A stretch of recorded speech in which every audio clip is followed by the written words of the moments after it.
Si Trillanes at mga NBI ang humarang kay Bato. Ngayon, biglang lumitaw na din mga kababayan si Trillanes kung bakit siya nandoon sa Senado.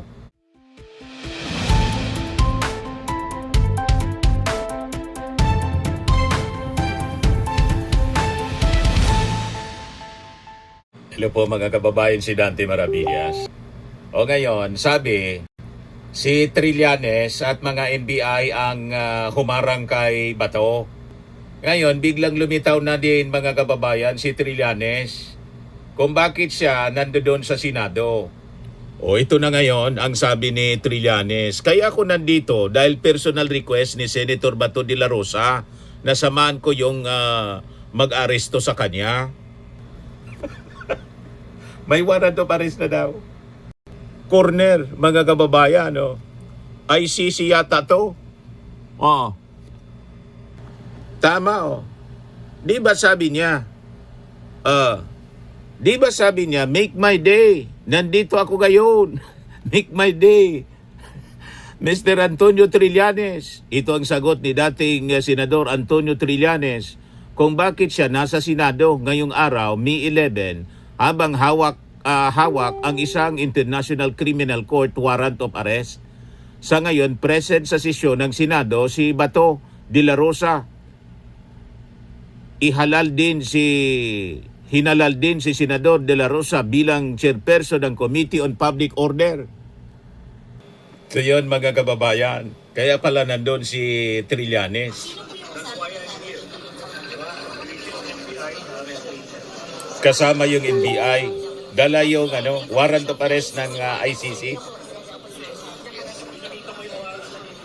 Sir, pwede pang iba yung warrant, sir. Pwede yung warrant. Matindi po mga kaganapan ngayon.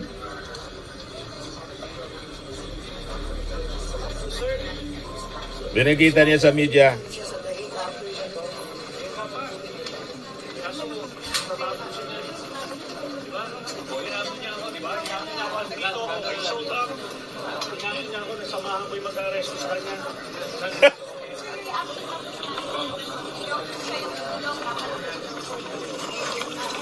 Sabi niya, samahan ko yung arresting officer. So, meron na siyang warrant, no? Senator, sir, bakit kayo nandito kasama yung NBI? Sige, sir. Sir, stop lang saglit. Matindi si Trillanes ba? Apo. Sinabi niya, pag national TV, nasamahan ko daw yung mag-aaresto sa kanya. Sabi dito ngayon, nandito yung, pinakita ko sa inyo yung warrant ng agency, nandito yung NBI, arresto yun. Saan naman yung, nandito, tayo na bukas. Senator, so kayo, confirm nyo hawak ng NBI ang warrant of arrest ng ICC para kay Senator de la Rosa? Yes. Pero yun nga sir, sorry ha. Anong role mo? Bakit mo kayo narito? Galit dahil bakit na kasama niyo? Kaya ako pumunta rito dahil personal request ni Bato na samahan ko yung mag-aaresto sa kanya. So, yung commotion kanina, sir, Kasama kayo sa commotion kanina sa kapag mainit. Ang dali. NBI si Senator de la Rosa para pigilan umakyat. Wala. Eh kung nandito doon ako, di nagapos na yun. Sir, pinakita yung warrant kanina. Sir, patingin ulit. Ay, kagulo yung media. Ano mo lang? Ito yung warrant of arrest na hindi, ito yung hindi public warrant of arrest na masabi ko lang na may warrant of arrest. Ano yan? It's now publicized. Hindi na siya part of my Wala na. Dito sa diretso na sa airport. Meron tayong batas kasi, Republic Act 1951. Ilagay doon, the government authorities may surrender him. Diba? Kung merong akusado na iniimbisigahan ng international tribunal. Okay. Yun ang ginagamit natin dito. So, pwede pa ngayon. Pwede pang ayusin yan ngayon, sir. Ihabol today. Sir, pahabol ang Ano why hindi are you nalabas, sir? here? Hindi na natin papalabasin yan si Pero sir, why are you here? Sir, why are you here? Why are you here, sir? Andito ako dahil nag-request si Bato. Publicly, National TV, nasamahan ko'y mag-aaresto. Nandito ako ngayon. You have the warrant, sir? Napakatapang ni Trillanes. O, masusukat ngayon ang tapang ni Bato. Lumabas na siya. Request ni Bato. Ito, si Trillanes. Pero rules are rules. Gumawa siya ng krimen, nag-imbestiga, inisyuhan siya ng warrant. Sir, how about yung comment na it's a way to stop the leadership change? Ngayon lang siya sumilpot Incidental yun. At saka ito na, nagkaroon na ng leadership change. Adi, pwede bang sumama ka na? Tapos na Nagawa niya na yung kanyang, yung papel. So mali pala yung ini-insist ng mga senador, sir, na bawal mag-aresto dito. Hindi. Habang may control. Walang yan. Walang Wala basis historically. Si Senator Laila de Lima, sumama siya. Inaresto siya dito. Hindi in session yon. Ngayon, nung ako, in session yon. Ano yun no? Ano doon sa, ni-report yun, widely reported yun. Asa ba yan? I-play na. I-play na.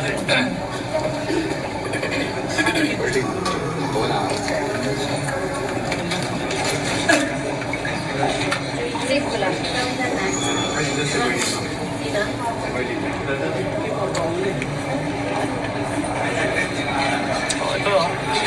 Ito saan yan? Diba hinuli ako?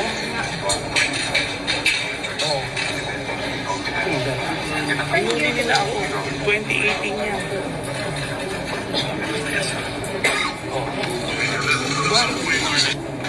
So, sa loob ng Senado yan, while in session yan. Okay? So, pwedeng ulihin siya daw, inuli, 2018. Warrant, ngayon lang. Panahon ni Digo. Dati na itong warrant issue, pero ngayon lang trinasmit publicly. Ha? November 20. November pa. Okay. So, Senator, ulit lang kanina sinaside na wala pang senador na arresto dito sa Senate. Kaya nga kung sino man nagsalita nun, sinungaling. Kasi ito, Siya mismo yung inaresto. pinapakita ko yung video na kung saan sineserve sa akin yung warrant of arrest. Binabasahan ako ng Miranda rights. Andyan yun, within Senate premises, while in session. Kaya ano yung sinasabi nila? Di ba? Ngayon, yung reputation ng Senate as an institution is at stake. Paano po pagka hindi ibinigay ng Senado si Senator De La Rosa? Kailangan manawagan yung mga kababayan natin for the Senate to do the right thing. Again, lawmaking institution ang Senado, hindi siya law-breaking institution.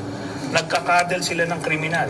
Ito, crimes against humanity ang kaso nito Libo-libong pinapatay nito and lahat tayo saksin buhay dyan. Okay? Ba't hindi magagababayan? So, inabangan ni Trillanes, si Bato de la Rosa. Ayan tuloy natin. Lumabas ito yun noong November 6, 2025. Papagitan niya yung ICC warrant. Pero officially transmitted ito kanina nung lumabas siya. Anong lumabas siya na? Nandito na siya sa Senado. So ngayong hapon? Yeah. So, ganun yun. That's how it is So done. hindi siya i-transmitted saan po? Sa PCTC, Philippine Center for Transnational Crime. And then Siya coordinated, yung Interpol representative dito sa Pilipinas. and then coordinated with NBI. Yes. So, ngayon, yun ito. Valid itong warrant na to, it's the same procedure na ginawa sa pag-aresto kay Digong. So, ano po ang pinag-uusapan natin? Ngayon lang siya inilabas, sir, kasi ngayon lang lumabas sa Senate. Yes, kasi yung time na yon, di ba, sa sobrang takot ng mama, nagtago siya di ba?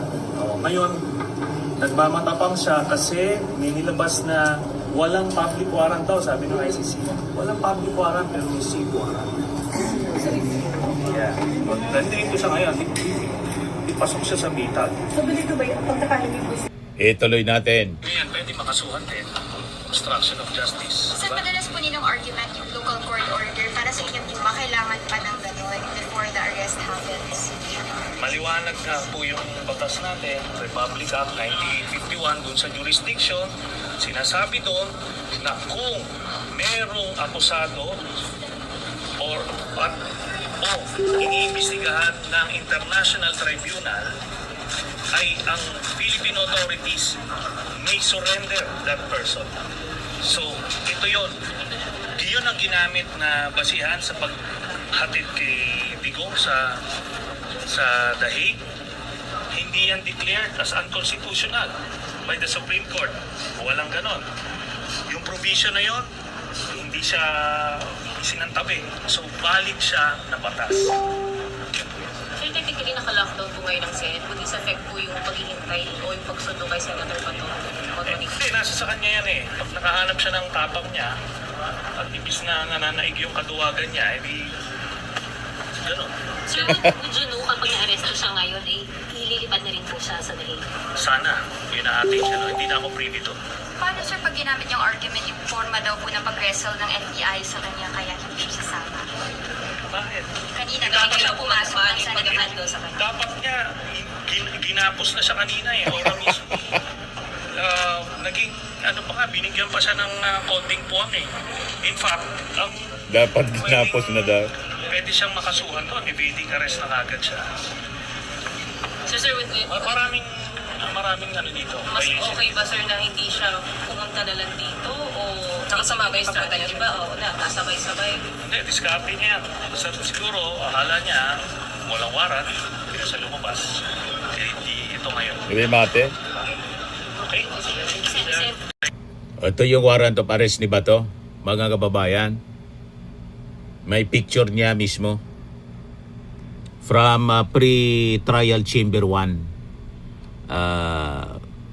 Yan mga judges, mga kababayan. Sabi dito sa report ng Inquirer, Bato warrant from ICC. The arrest warrant issued by the ICC against Senator De La Rosa shown by former Senator Antonio Trillanes. May breaking news din ngayon na impeach na si Sara. Isama na natin ito. Breaking news, Sara Duterte. Vice President Sara Duterte, an aspiring president in 2028, now has the unsavory tag of being the first Philippine official to get impeached by the House of Representatives not once but twice. Ito, may ikuan pala si Amy Marcos, may recorded na naman tungkol kay Bato na tinatakot daw. Tinatakot naman ninyo si Bato nung isang araw. Nako, putok ang balita na may arrest warrant na mula sa ICC si Bato. Nako, ano ba naman yan? Pagkatapos noon, mabilis pa sa alas 4, sabi ng ICC, wala naman kaming pinapalabas na warrant of arrest. Ano ba yan? Pagkatapos noon, eto na naman kaninang umaga, CIDG says, isasabpina. Sabpina, pero dadakipin daw sa hulihan. Ano ba itong ginagawa ninyo kay Bato? Ginugulo naman ninyo ng ginugulo. Ang maliwanag, walang ICC warrant para kay Bato. Wala ano ba daw. kayo? Bakit kayo nananakot? Pero, matitindi ang tanong Napatibong ngayon. po. Unang-una, harapan na ba ninyong inaamin na nakikipag-ugnayan kayo sa ICC? Nako, DOJ, DILG, Tapos. talaga ba? May hotline na kayo sa The Hague? Pambihira naman. Ano ba ibig sabihin yan? Tapos, may sinasabi pa ni Secretary John Vic na may 10,000 tropa para hulihin si Bato. Talaga ba? Sa unverified information, walang kasiguraduhan, maglulustay tayo ng milyon-milyon para sa mga tropang huhulis kay Bato? Higit sa lahat, inaamin na ba natin na hindi natin kaya ang hustisya sa Pilipinas? Wala na tayong soberanya. Surrender na tayo, ibigay na natin sa ICC lahat ng kapangyarihan kasi hindi kaya ng Pilipino. Walang kwenta lahat ng abogado. Patay na lahat ng korte. Serado na ang buong justice system ng Pilipinas. That in fact, we are a failed state. Tama ba yun? Ito ba ang ibig sabihin ng lahat na ito? Para lamang madakip si Bato.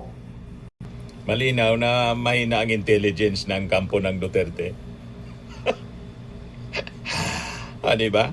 Nabitag si Bato, mga kababayan. So, hintayin natin yung pagkaladkad sa kanya kasi hindi pa lumalabas si Bato. Yung Senado nasa suspension ng session.